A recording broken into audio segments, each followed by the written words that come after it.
In this lesson, we're going to talk about how to get started with fingerstyle blues.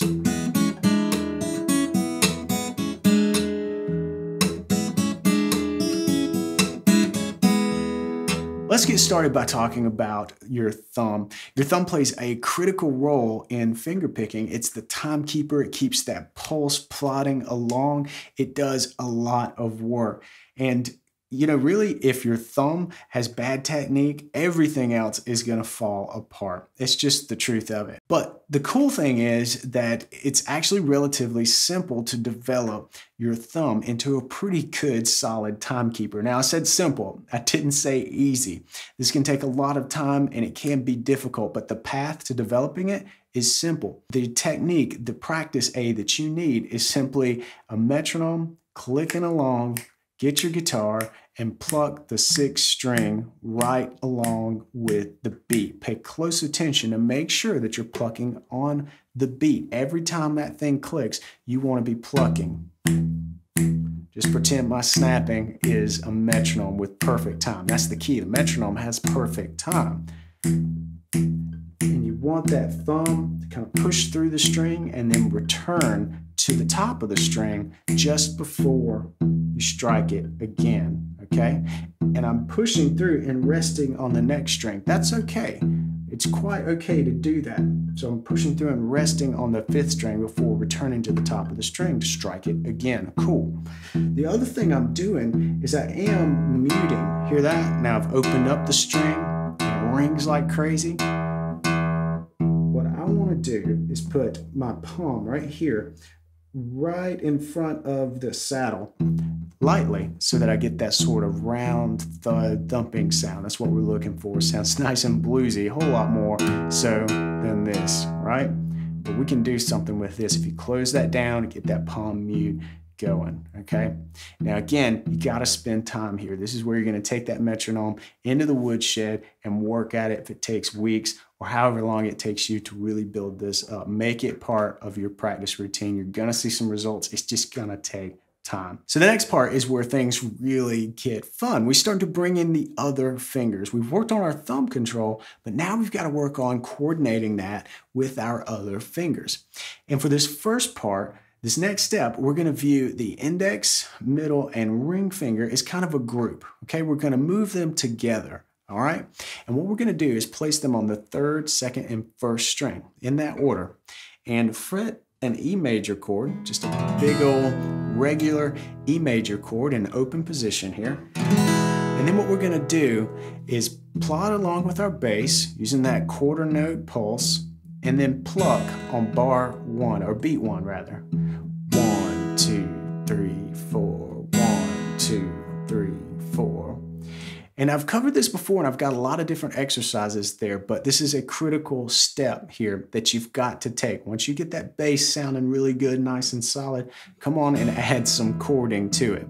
And then what you're gonna do is start playing in between the beat with the chords. So 1 and 2, 3, 4, 1 and 2, 3, 4.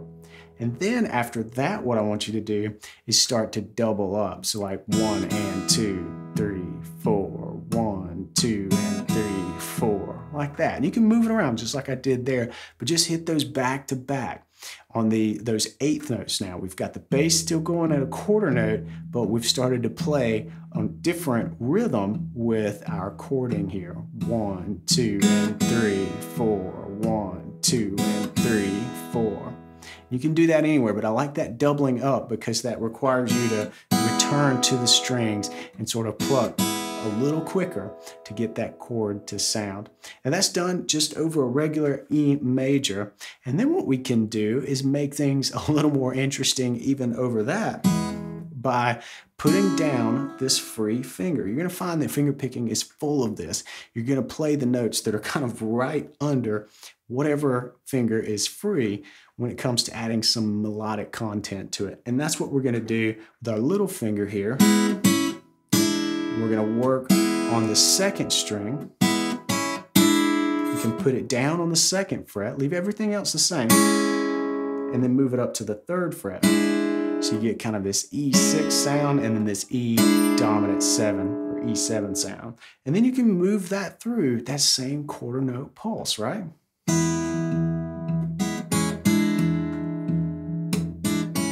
Don't forget to come back down.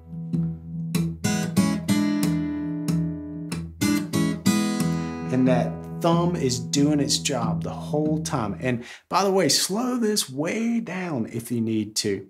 1, 2, 3, 4, 1. Still sounds cool, even though it's slow.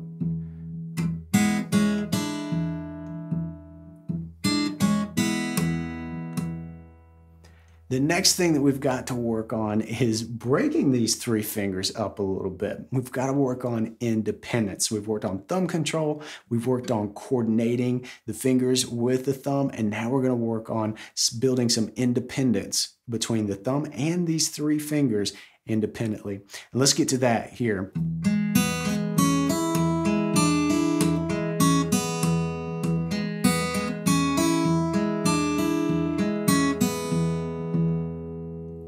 Okay, so in this section, we're going to work on separating these 3 fingers. We started out by building up our thumb control, and then we started working on some coordination, getting the fingers and thumbs involved in working on the same part. And then now we're going to work on separating these fingers. So we're going to build some independence on the picking hand here.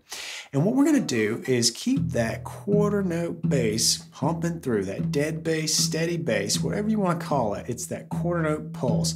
And we're going to pick more melodically here rather than quarterly where we were picking all at the same time. Now we're going to separate the fingers and work them through this little piece of music.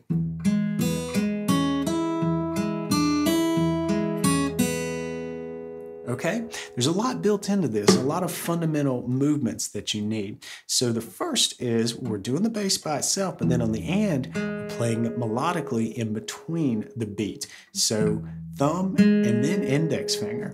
Then we're going to pinch with the open second string and then come back to the third string by itself.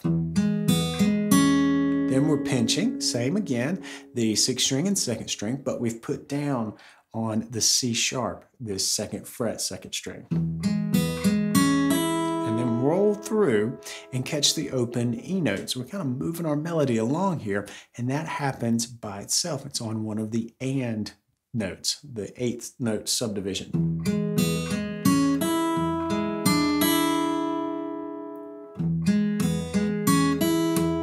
Bass, then we're kind of working our way back in between the beat with this G sharp here on the 3rd string. There it is again on the ands. And the pattern really looks a lot the same, but this time we're moving up and catching that D note versus the C sharp on the 2nd string. Then we're coming back down, keeping that pattern kind of rolling through, but we're coming back down and doing a double pick on the 2nd string this time instead of rolling through to the 1st string. So that's a different skill that you're going to need. Like I said, there's a lot kind of compacted into this little piece of music. So really that's the same sort of pattern picked again.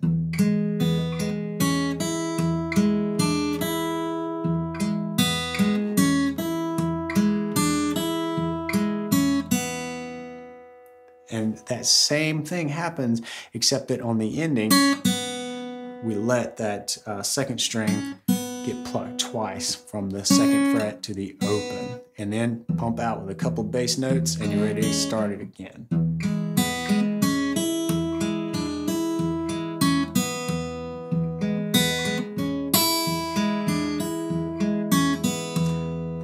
Now, I love little examples, little exercises that really have some musical content, and this definitely does. You can almost feel a country blues tune being born.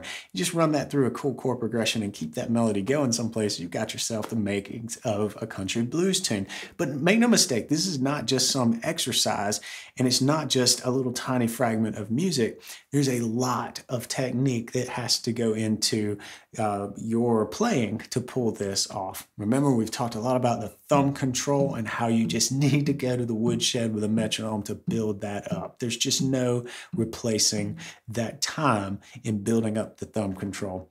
And then we talked about how to build some coordination between the thumb and fingers by using that kind of grouping technique. Keep the fingers kind of locked down together. It's a great way to kind of ease you into working with the thumb and the fingers. And then finally, you want to be able to separate those by plucking out some melody. So I think this is a good 1, 2, 3 punch to kind of get you started in fingerstyle acoustic blues. Be sure to stop by the link in the description and grab your copy of the 5 essential finger picking exercises. It will work great in conjunction with what we've covered here in this lesson. And we're going to take this further. Next lesson, we're going to talk about what you can do to find your finger picking technique. And we're going to carry things even further from there. So if you dig this stuff, hit that red subscribe button, give me a thumbs up, and come on back next Tuesday. And I'll see you then. Until then, practice smart and play on.